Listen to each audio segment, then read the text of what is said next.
अस्सलाम वालेकुम, मैं हूं शाहजेब खानजादा। पाक भारत हालिया तनाज़े के बाद दोनों ममालिक अलग अलग अंदाज से आगे बढ़ रहे हैं। भारत में वज़ीर आज़म नरेंद्र मोदी ऑपरेशन सिंदूर की शिकस्त को कामयाबी के तौर पर पेश करने की कोशिश कर रहे हैं। सदर ट्रंप के बयानात को नज़रअंदाज कर रहे हैं। भारत और भारत से बाहर उठने वाले सवालात को मुसलसल नज़रअंदाज कर रहे हैं। आज भी उन्होंने यही किया। अमरीकी सदर ट्रंप ने 8वीं दफ़ा पाकिस्तान और भारत के सीज़ फायर के हवाले से बयान दिया है, लेकिन भारतीय वज़ीर आज़म नरेंद्र मोदी का जिक्र तो नरेंद्र मोदी का नाम लेकर कर रहे हैं। नरेंद्र मोदी को क्रेडिट दे रहे हैं। नरेंद्र मोदी का नाम लेकर नरेंद्र मोदी पाकिस्तान को फिर धमकी दे रहे हैं, मगर एक बार फिर ट्रंप का नाम नहीं ले रहे हैं। पाकिस्तान एक बात भूल गया, अब मां भारती का सेवक मोदी यहां सीना तान कर खड़ा है। मोदी का दिमाग ठंडा रहता है, लेकिन मोदी का लहू गर्म होता है। मोदी की नसों में लहू नहीं, गर्म सिंदूर बह रहा है।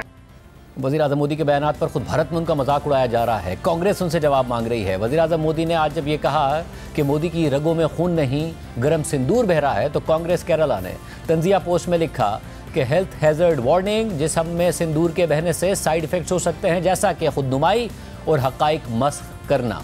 वज़ीर आज़म मोदी ने आज सदर ट्रंप का नाम नहीं लिया। हालांकि ट्रंप ने व्हाइट हाउस में जनूबी अफ्रीका के सदर से मुलाकात के दौरान 8वीं दफ़ा पाक भारत सीज़ फायर में अपने किरदार का तस्करा कर दिया। If you take a look at what we just did with Pakistan and India, we settled that whole thing, and I think I settled it through trade. We're doing a big deal with India, we're doing a big deal with Pakistan, and I said, what are you guys doing? You know, somebody had to be the last one to shoot, but the shooting was getting worse and worse, bigger and bigger, deeper and deeper into the countries, and we spoke to them, and I think I hate to say we got it settled, and then 2 days later something happens and they say it's Trump's fault. But Pakistan has got some excellent people and some really good, a great leader.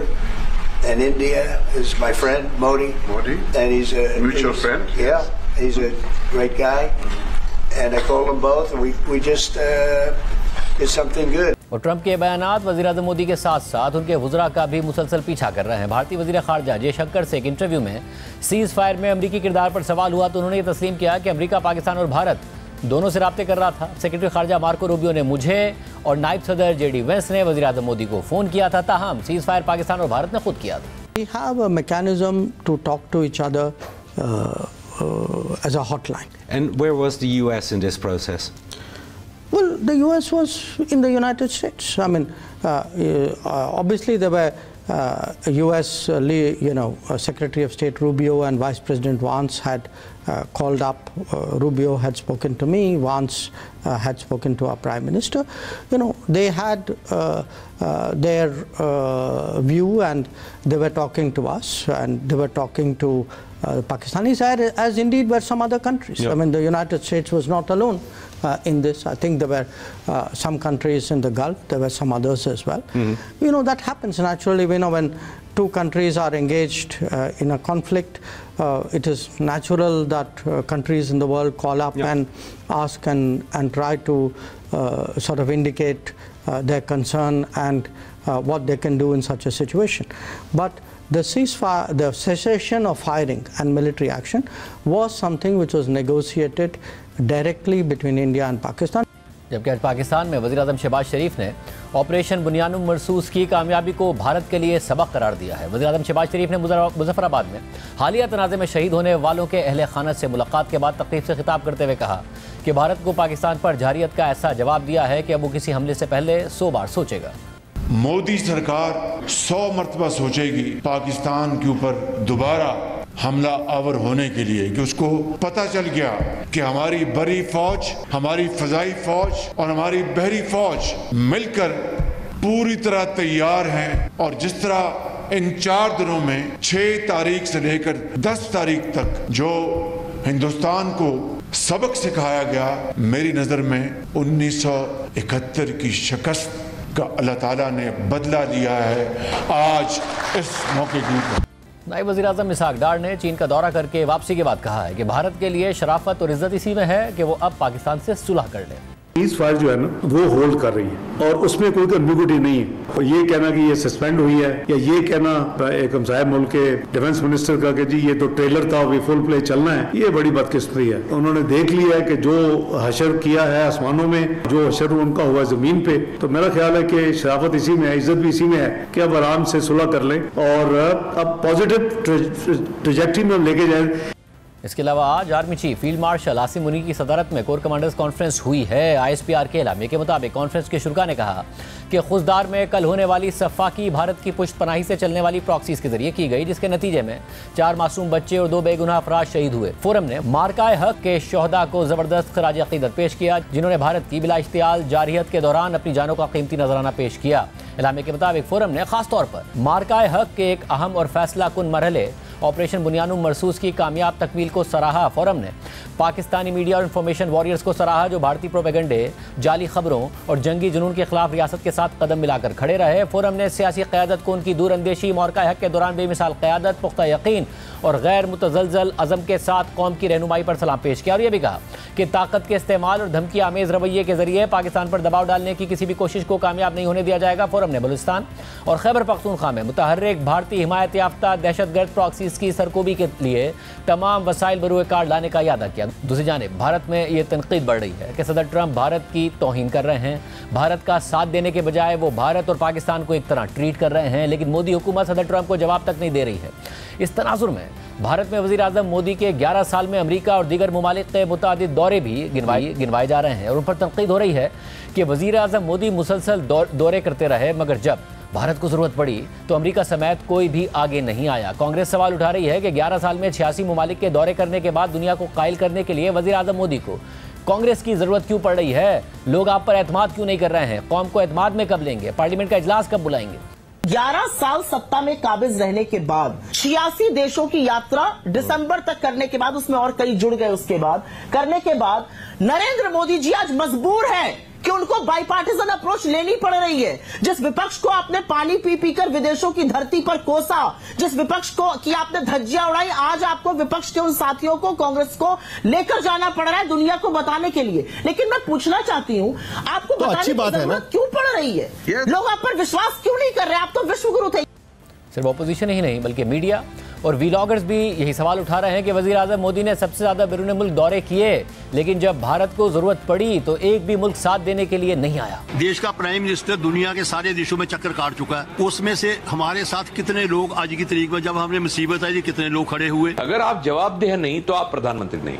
आप सर्वदलीय बैठक में 2 बार नहीं आए, आप संसद को जवाब नहीं दे रहे, आप पत्रकारों का जवाब नहीं दे रहे 11 साल से। तो 11 साल से हमारे साथ आप जो मजाक बनाए रखे हैं, अब विश्व में भारत का मजाक बन गया है।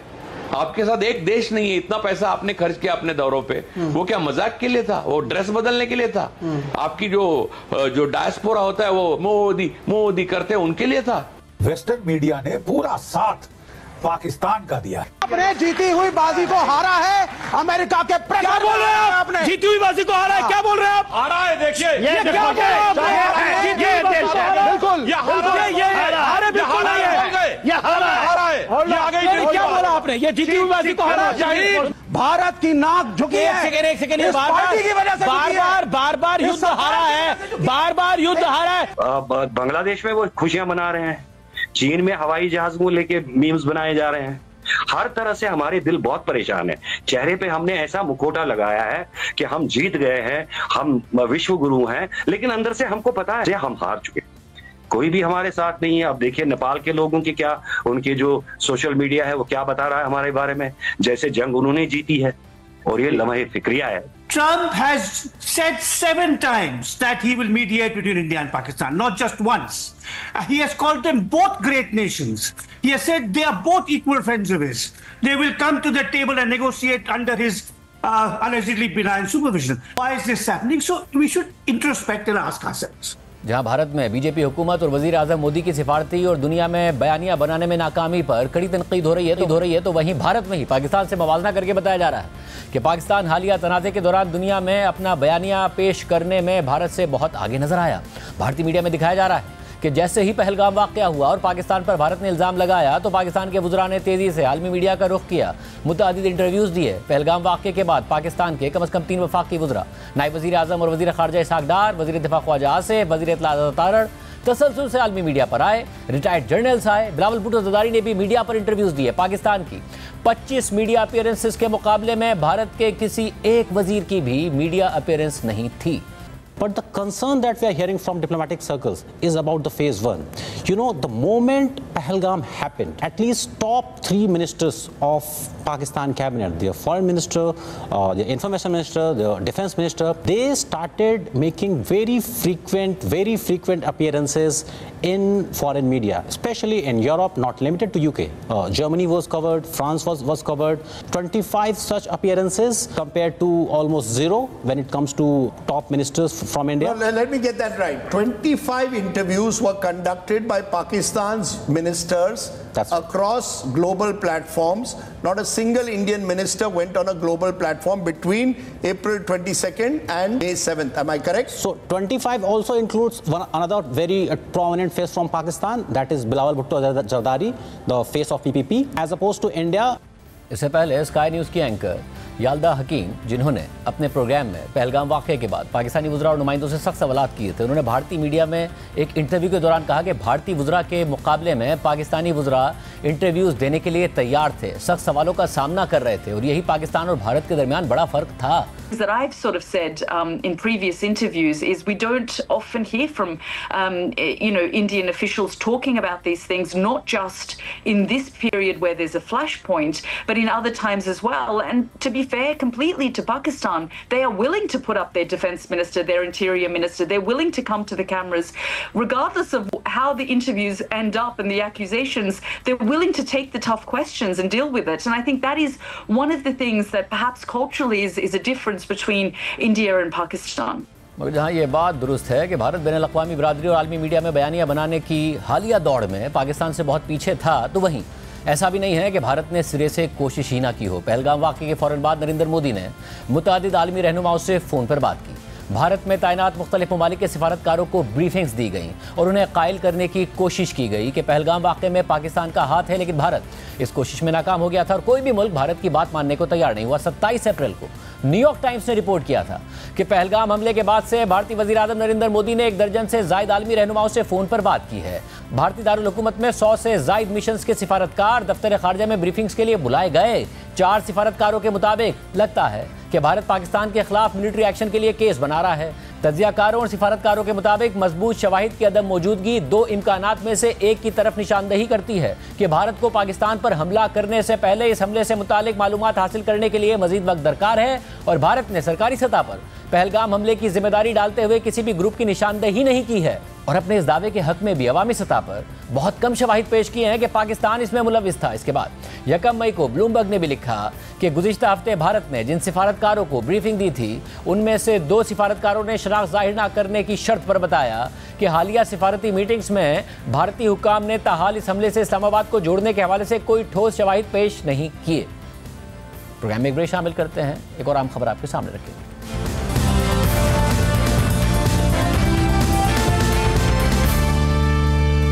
गज़ा में इसराइली जारियत बढ़ती जा रही है। पूरी दुनिया इसराइल पर फ़लस्तीनियों की नस्ल कुशी का इल्ज़ाम लगा रही है। सूरत हाल इतनी अलमनाक हो चुकी है कि इसराइल के अहम यूरोपीय इत्तेहादी भी अब इसराइली जारियत के खिलाफ आवाज़ उठाने पर मजबूर हो गए हैं, मगर इसराइल तमाम तर आलमी दबाव के बावजूद गज़ा में जारियत को मज़ीद वुसअत दे रहा है। इमदादी सामान पर आयद पाबंदियाँ बरकरार हैं और इसराइली वज़ीर आज़म नेतन्याहू मुसलसल गज़ा पर कब्ज़े का ऐलान कर रहे हैं और अपने इन इक़दामात को ट्रंप के प्लान के ऐन मुताबिक बता रहे हैं। हैरानकुन तौर पर ऑस्ट्रेलिया और कनाडा समेत अहम यूरोपीय ममालिक तो इसराइली जारियत पर मुसलसल आवाज़ उठा रहे हैं, इसराइल के खिलाफ सख्त इक़दामात की धमकियाँ दे रहे हैं, मगर अमरीकी सदर ट्रंप इस इंसानी अलमिये पर इस वक्त खामोश हैं, बल्कि वो इस हवाले से सवालों का जवाब तक नहीं दे रहे हैं। अमरीकी सदर ट्रंप गज़ा में होने वाली नस्लकुशी पर तो खामोश हैं, जिससे अब पूरी दुनिया तस्लीम कर रही है, मगर इसके बरक्स सदर ट्रंप ने इसराइल के खिलाफ फ़लस्तीनियों की नस्लकुशी का मुकदमा लड़ने वाले मुल्क जनूबी अफ्रीका के सदर पर ही सफ़ेद फार्म अफ्रीकियों की नस्लकुशी का इल्ज़ाम लगा दिया है, जिसके कोई सबूत भी नहीं है। कल जनूबी अफ्रीका के सदर सिरिल रामाफोसा ने व्हाइट हाउस में सदर ट्रंप से मुलाकात की। इस मुलाकात के दौरान ओवल ऑफिस में इंतहाई ड्रामाई सूरत हाल नजर आई। ट्रंप के सदर बनने के बाद व्हाइट हाउस में वो मनाजिर देखने को मिल रहे हैं जो माजी में कभी नहीं देखे गए। पहले अमेरिकी सदर ट्रंप और नायब सदर जेडी वेंस ने यूक्रेन के सदर जेलेंस्की को व्हाइट हाउस में बुलाकर बेइज्जत किया और अब ट्रंप ने जनूबी अफ्रीका के सदर सिरिल रामाफोसा को साथ बिठाकर एम्बेरस किया, वीडियोस चलाई, उन्हें अखबारों के आर्टिकल्स दिखाए और उनके जरिए जनूबी अफ्रीका की हुकूमत पर सफ़ेद फाम अफराद की नस्लकुशी का इल्ज़ाम लगाया। और इन इल्ज़ामात पर ट्रंप ने जनूबी अफ्रीका के सदर से वजाहत तलब की। इस दौरान जनूबी अफ्रीकी सदर इन इल्ज़ामात पर वजाहतें देते रहे।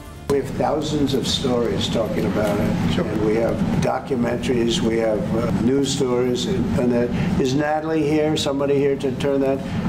I could show you a couple of things, and I have to. It has to be responded to. Yeah, sure. Let me see the articles, please, if you would, and turn the lights down. Turn the lights down and just put this on. It's right behind you, Johan. There's nothing this parliament can do. With or without you, people are going to occupy land. We require no permission from you, from the president, from no one. We don't care. We can do whatever you want to do. Who are you to tell us whether we can occupy land or not? We are going to occupy land. South Africa occupy land. That's who we are. Let me clarify that, because what you saw, the speeches that were being made, one, that is not government policy.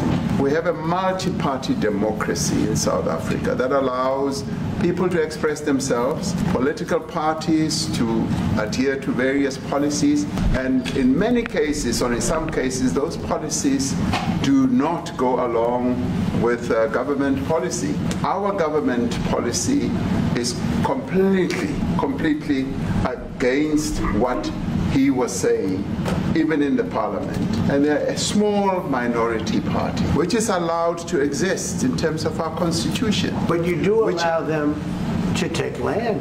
No. You do allow them to take land. Nobody can take land. And then when they take the land, they kill the white farmer. And when they kill the white farmer, nothing happens to them. No, there is nothing happens. There is criminality in our country. People who do get killed, unfortunately, through criminal activity, are not only white people. Majority of them are black people, and we have now been utilized. The farmers are not black. I don't say that's good or bad, but the farmers are not black. अमेरिकी media ने Trump के इस रवैये को जनूबी अफ्रीकी सदर पर एम्बुश करार दिया है, जबकि अक्सर अमेरिकी और मगरबी तज्जियाकार ट्रंप के इस रवैये को उनके करीबी दोस्त और दुनिया के अमीर तरीन शख्स एलन मस्क से भी जोड़े हैं, जो अपने सोशल मीडिया प्लेटफॉर्म एक्स पर काफ़ी अरसे से जनूबी अफ्रीका में सफ़ेद फाम अफराद की नस्लकुशी की कैंपेन चलाते रहे हैं और उनका अपना ताल्लुक भी जनूबी अफ्रीका से है। ट्रंप फरवरी से ही जनूबी अफ्रीका पर सफ़ेद फाम अफराद की नस्लकुशी का इल्ज़ाम लगा रहे हैं, हालांकि उन्होंने इस हवाले से एक एग्जीक्यूटिव ऑर्डर भी जारी किया था और उन्होंने फरवरी में जनूबी अफ्रीका से खुसूसी तौर पर 60 के करीब सफ़ेद फाम अफराद को अमेरिका में पनाह देने के लिए अमेरिकी सिफारत खाने के जरिए अमेरिका बुलवाया था। हालांकि उस वक्त तक ट्रंप ने खुद ही दुनिया भर से पनाह गुज़ीनों की अमेरिका आमद पर पाबंदी आयद कर दी थी। अमेरिका और मगरबी मीडिया रिपोर्ट कर रहा है कि डोनाल्ड ट्रंप ने जनूबी अफ्रीकी सदर के सामने जो बातें की वो दुरुस्त ही नहीं है, जो वीडियोस चलाई वो भी हकाइक के बरक्स थी और जो आर्टिकल दिखाए वो भी गलत थे। CNN के मुताबिक जनूबी अफ्रीका में बहुत ज़्यादा पुरतशद्दुद जराइम होते हैं, ताहम वहाँ सफ़ेद फाम किसानों की नस्लकुशी नहीं हो रही है। नस्लकुशी के दावे बाज़ औक़ात जांचने में मुश्किल हो सकते हैं, मगर हक़ाइक़ ये वाज़े करते हैं कि ऐसी नस्लकुशी जिसका सदर ट्रंप दावा कर रहे हैं वो हो ही नहीं रही है। जनूबी अफ्रीका में सफ़ेद फाम किसानों के खिलाफ जराइम मुल्क के मजमूई जराइम का एक बहुत ही मामूली हिस्सा है। जनूबी अफ्रीका के ताज़ा तरीन सरकारी आदाद-ओ-शुमार के मुताबिक अप्रैल 2024 से दिसंबर 2024 के दरमियान मुल्क में 19,696 कत्ल के वाक़यात हुए, जिनमें से सिर्फ 36 कत्ल यानी तकरीबन 0.2% फार्म्स या छोटे ज़रई इलाकों में हुए हैं। इन 36 मुतासरीन में से भी सिर्फ 7 किसान थे। यह बात काबिल ज़िक्र है कि जनूबी अफ्रीका में सियाह फाम किसान भी मौजूद हैं और सरकारी आदाद-ओ-शुमार में नस्ल की बुनियाद पर तफसीलात नहीं दी जाती हैं। बाकी 29 मुतासरीन में फार्म्स के मजदूर भी शामिल थे, जो अमूमन सियाह फाम होते हैं। जनूबी अफ्रीका के किसानों की नुमाइंदगी करने वाले गिरोहों के आदाद-ओ-शुमार भी यही जाहिर करते हैं कि फार्म्स पर होने वाली हलाकतें सालाना दर्जनों में होती हैं, जो मुल्क के मजमूई जराइम का निहायत मामूली हिस्सा है। रिपोर्ट में मजीद लिखा है कि अक़वाम मुत्तहिदा के मुताबिक किसी कौमी, नस्ली या मजहबी गिरोह को मुकम्मल या जुज़वी तौर पर तबाह करने के इरादे से कत्ल या जिस्मानी या ज़हनी तौर पर शदीद नुकसान पहुँचाने के इक़दामात को नस्लकुशी कहा जाता है। और इस बात का कोई सबूत मौजूद नहीं है कि जनूबी अफ्रीका ने इस किस्म की कोई कोशिश की हो या इसकी सरपरस्ती की हो। ताहम सफ़ेद फार्म कौम परस्त गिरोहों ने कई बरसों से जनूबी अफ्रीकी सफ़ेद फार्म किसानों के खिलाफ नस्लकुशी के दावे को आगे बढ़ाया है। इसी तरह बरतानवी नशरियाती इदारे BBC ने इस हवाले से लिखा है कि जनूबी अफ्रीका नस्ल की बुनियाद पर जराइम के अदाद-ओ-शुमार जारी नहीं करता, लेकिन ताज़ा तरीन अदाद-ओ-शुमार के मुताबिक अक्टूबर से दिसंबर 2024 के दरमियान मुल्क में तकरीबन 10,000 अफराद कत्ल हुए। उनमें से सिर्फ 1 दर्जन अफराद फार्म्स पर हमलों के दौरान मारे गए, जिनमें 1 किसान था, जबकि 5 अफराद फार्म्स में रहने वाले थे और 4 मजदूर थे जो मुमकिना तौर पर सियाह फार्म थे। BBC की एक और रिपोर्ट में जनूबी अफ्रीका में रहने वाले सफ़ेद फार्म अफराद, जिन्हें अफ्रीकानर कहा जाता है, उनसे मुताल्लिक लिखा है कि अफ्रीकानर्स, जो बोइड्स के नाम से भी जाने जाते हैं, जिसका मतलब किसान है, और ये गिरोह आज भी ज़राअत से करीबी वाबस्तगी रखता है। 1948 में जनूबी अफ्रीका की अफ्रीकानर हुकूमत ने अपार्थाइड यानी नस्ली अलहदगी का निज़ाम मुतारिफ कराया, जिसने नस्ली तफरीक को इंतहा तक पहुँचा दिया था। इस निज़ाम के तहत ऐसे कवानीन बनाए गए जिनमें मुख्तलिफ नस्लों के दरमियान शादियों पर पाबंदी लगा दी गई। बहुत सी अच्छी नौकरियाँ सिर्फ सफ़ेद फार्म लोगों के लिए मखसूस की गई और सियाह फार्म लोगों को टाउनशिप्स और होमलैंड्स नामी इलाकों में ज़बरदस्ती रहने पर मजबूर किया गया और उन्हें मयारी तालीम से भी महरूम रखा गया। अफ्रीकानर रहनुमा हेनरिक फेरोड ने 1950 की दिहाई में कहा था कि सियाह फार्मों को तालीम के मयारी इदारों में दाखिले की इजाज़त नहीं होनी चाहिए। उन्हें मालूम होना चाहिए कि उनका मकाम सिर्फ लकड़ियाँ काटना और पानी भरना है। अफ्रीकानर्स की जनूबी अफ्रीका पर उजारादारी 1994 में ख़त्म हुई, जब सियाह फार्मों को पहली बार मुल्क गिर इंतखाबात में वोट डालने का हक मिला और नेल्सन मंडेला की क़यादत में अफ्रीकन नेशनल कांग्रेस इक़्तिदार में आई। आज जनूबी अफ्रीका की कुल आबादी 6 करोड़ से ज़ायद है, जिनमें अफ्रीकानर्स की तादाद 25 लाख से कुछ ज़्यादा है, यानी वो कुल आबादी का तकरीबन 4% हैं। BBC के मुताबिक ओवल ऑफिस में ट्रंप की जानिब से दिखाई गई वीडियो में एक सड़क के साथ सफ़ेद सलीबों की कतारें दूर तक फैली हुई नजर आती हैं। ट्रंप ने दावा कर दिया कि ये कब्रें हैं जहां हज़ारों सफ़ेद फार्म किसान दफन हैं, लेकिन असल में ये सलीबें कब्रों की अलामत नहीं हैं। ये वीडियो 2020 में एक सफ़ेद फार्म किसान जोड़े के कत्ल के खिलाफ एहतजाज की है। इस जोड़े को उनके फॉर्म पर हमला करके गोली मार दी गई थी। ये क्लिप यूट्यूब पर 6 सितंबर को शेयर किया गया था, जो मुजाहरे के अगले दिन की तारीख है। और इस एहतजाज के मुंतज़मीन में से एक शख्स रॉब होडसन के मुताबिक यह कब्रिस्तान नहीं बल्कि एक यादगार थी और ये सलीबें सिर्फ एक आर्जी यादगार के तौर पर नस्ब की गई थी ताकि मकतूल जोड़े को खिराजी अक़ीदत पेश किया जा सके। इसके अलावा व्हाइट हाउस में होने वाले अमरीकी सदर और उनके जनूबी अफ्रीकी हममनसब की मुलाकात के दौरान कतर की जानिब से अमरीका को दिए गए जहाज़ का जिक्र भी हुआ। अफ्रीकी सदर ने तंज़ी अंदाज में कहा कि मेरे पास आपको देने के लिए जहाज़ तो नहीं है, जिस पर ट्रंप ने कहा कि काश आप दे सकते तो मैं कबूल कर लेता। I'm sorry, I don't have a plane to give you. I wish you did. I would take it. If your country offered the United States Air Force a plane, I would take it. Okay. अहम बात यह है कि Trump इस मुलाकात में जनूबी Africa में सफ़ेद फार्म अफराद की नस्लकुशी की बात दोहराते नजर आए। हालांकि हकीकत में इसका कोई सबूत मौजूद नहीं है और अहम आलमी मीडिया प्लेटफॉर्म्स ट्रंप की इन बातों को फैक्ट चेक करके गलत करार दे रहे हैं। मगर इस वक्त गजा में जो सूरत हाल है उसे खुद आलमी इदारे और ट्रंप के मगरबी इत्तेहादी भी तस्लीम कर रहे हैं और इसराइल पर नस्लकुशी का इल्ज़ाम लगा रहे हैं, हक़ाइक़ पेश कर रहे हैं। मगर जब ट्रंप से गजा की सूरत हाल पर सवाल हुआ तो उन्होंने सवाल को ही स्टेटमेंट करार दे दिया और जवाब देने के बजाय आगे बढ़ गए। Mr. President, are you going to be speaking to Prime Minister Netanyahu about Israel's renewed offensive there? There's been a lot of concern from European countries. The Pope has expressed concern. Are you going to be asking Prime Minister Netanyahu to tone down the offensive in Gaza to let more aid in? Was that a question or a statement? This guy's, you never change. Trump Gaza की सूरत हाल पर कोई जवाब नहीं दे रहे हैं, मगर उनके इत्तेहादी इजरायली वज़ीर आज़म नेतन्याहू उनका नाम लेकर और उनके मुतनाज़ मंसूबे को बुनियाद बनाकर गजा में फ़लस्तीनियों की नस्ल कुशी कर रहे हैं। गजा की सूरत हाल और नेतन्याहू के नए ऐलानात आपके सामने रखेंगे एक ब्रेक के बाद।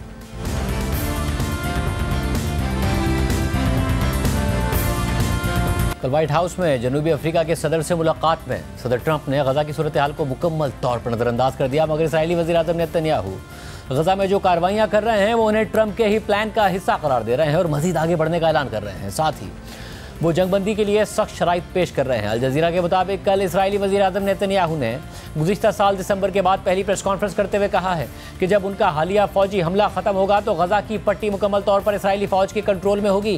नेतन्याहू ने यह भी कहा कि अगर आर्जी जंगबंदी और यरगमालियों के तबादले का कोई मौका पैदा होता है तो इसराइल इसके लिए तैयार होगा। लेकिन इसराइली वज़ीर आज़म ने जंग के खात्मे के लिए कुछ शराइत पेश की, जिनमें तमाम यरगमालियों की रिहाई, हमास को गैर मुसल्ला करना, इसकी क़यादत को जिला वतन करना और इस मंसूबे पर अमल दरामद शामिल है जिसे अमरीकी सदर ट्रंप ने फरवरी में पेश किया था, जिसके तहत फ़लस्तीनियों को गजा से बेदखल कर दिया जाएगा।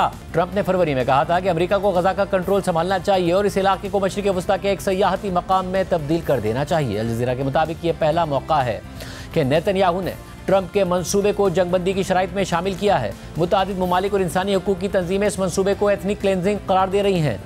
इसके अलावा नेतन्याहू ने दावा किया कि मोहम्मद सिनवार मुमकिन तौर पर इसराइली हमले में मारे गए हैं। मोहम्मद सिनवार हमास के साबिक सरबराह याह्या सिनवार के भाई हैं। याह्या सिनवार गुज़िश्ता साल अक्टूबर में इसराइली फोर्सेस से झड़प के दौरान मारे गए थे। ताहम हमास ने ताहाल मोहम्मद सिनवार के मारे जाने की तस्दीक नहीं की है। वाज़ेह रहे कि रवा माह के आगाज़ में इसराइल ने जनूबी गजा के यूरोपियन अस्पताल पर शदीद बमबारी की थी, जिसमें तकरीबन 28 अफराद शहीद हो गए थे। इसराइल के इस हमले की आलमी बरादरी ने शदीद मजम्मत की थी। इस दौरान इसराइल ने यह जवाब दिया था कि हमले का हदफ मोहम्मद सिनवार थे, जो मुमकिन तौर पर गजा में हमास के सरबराह हैं। सारी सूरत हाल में गजा में इंसानी बहरान संगीन से संगीन तर होता जा रहा है। खाने पीने की अशिया ख़त्म हो गई हैं। लोग कतारों में लगकर पानी हासिल करने की कोशिश कर रहे हैं। लोग तबाहशुदा इमारतों में रहने पर मजबूर हैं और अब तो इसराइल अस्पतालों को भी पहले से ज़्यादा टारगेट कर रहा है। इस हवाले से कल हमने आपके सामने CNN, BBC, Al Jazeera, CBS, ITV और फ्रांस 24 समेत मुख्तलिफ आलमी मीडिया इदारों की रिपोर्ट्स रखी थी, जिनमें गजा की इस संगीन सूरत हाल के मनाजिर दिखाए गए थे। जबकि CNN ने इसराइल की जानिब से इमदाद की बंदिश और कहत की सूरत हाल से मुतासर एक फ़लस्तीनी बच्ची और उसके ख़ानदान पर एक रिपोर्ट तैयार की है, जिसमें इंतहाई दर्दनाक मनाजिर देखे जा सकते हैं और देखा जा सकता है कि गजा में तकरीबन तमाम ख़ानदान इसी सूरत हाल से दो चार हैं। मेरे वालिद के साथ मेरे अलावा कोई नहीं, सिर्फ मैं हूँ जो पानी ले जा सकती हूँ। हमें सिर्फ पानी भरने के लिए घंटों इंतजार करना पड़ता है और अक्सर हम सिर्फ आधी बाल्टी ही पानी से भर पाते हैं। मैं मजबूत होना चाहती हूँ ताकि मेरे वालिद को अकेले सारा बोझ ना उठाना पड़े। This is the story of one 12-year-old girl. ये इस 12 साला बच्ची और इसकी फैमिली की कहानी है, मगर आज गजा में बहुत से खानदानों की यही कहानी है। ये खानदान पानी और खाने की तलाश में मारे मारे फिरते हैं और अगर घर में कोई एक शख्स मारा जाए तो पूरे खानदान की मुश्किलात में नाकाबिले यकीन इजाफा हो जाता है।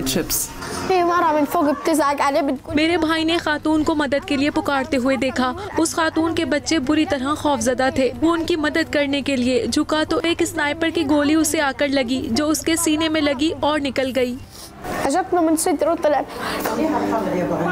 ये देखिए, गोली उसके सीने से इस जगह से घुसी और देखिए यहाँ पीछे से निकल गई। हमने उसकी ये जैकेट उतारी, उसे दफना दिया। वो हमारा वाहिद बेटा था, उसकी मौत ने हमें तोड़ कर रख दिया है। अपने भाई के मारे जाने के बाद इस बच्ची जैरा ने जिम्मेदारियां संभाल ली और अपनी फैमिली की जिम्मेदारी संभाल ली।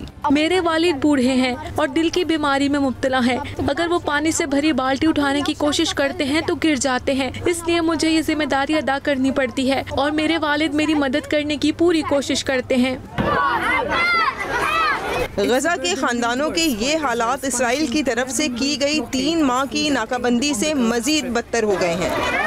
इसराइल का दावा है कि नाकाबंदी हमास पर दबाव डालने और मुग़वियों की बाजियाबी के लिए की गई है, मगर अभी तक इसराइल दोनों मकासद हासिल करने में नाकाम हुआ है और जितनी थोड़ी सी इमदाद गजा के अवाम तक पहुँच रही है, इससे गजा के अवाम फाका कशी के दहाने पर पहुँच चुके हैं। अक़वाम मुत्तहिदा के मुताबिक इसराइल का ये रवैया ज़ालिमाना और गैर इंसानी है। मैं अपनी भतीजी के साथ हर वक्त खेला करती थी। वो छोटी बच्ची भी ग़िज़ाई किल्लत का शिकार हो गई और उसका यहाँ इलाज न हो सका। हमें बताया गया कि उसे यहाँ से निकालना पड़ेगा और ये उस वक्त हुआ जब उसकी हालत मरने जैसी हो चुकी थी। खुदा उस पर अपना करम करे।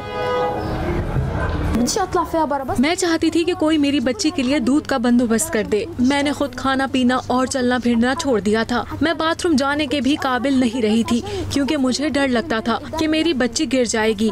सुबह 5 बजे मुझे एहसास हुआ कि मेरी बच्ची का इंतकाल हो गया है।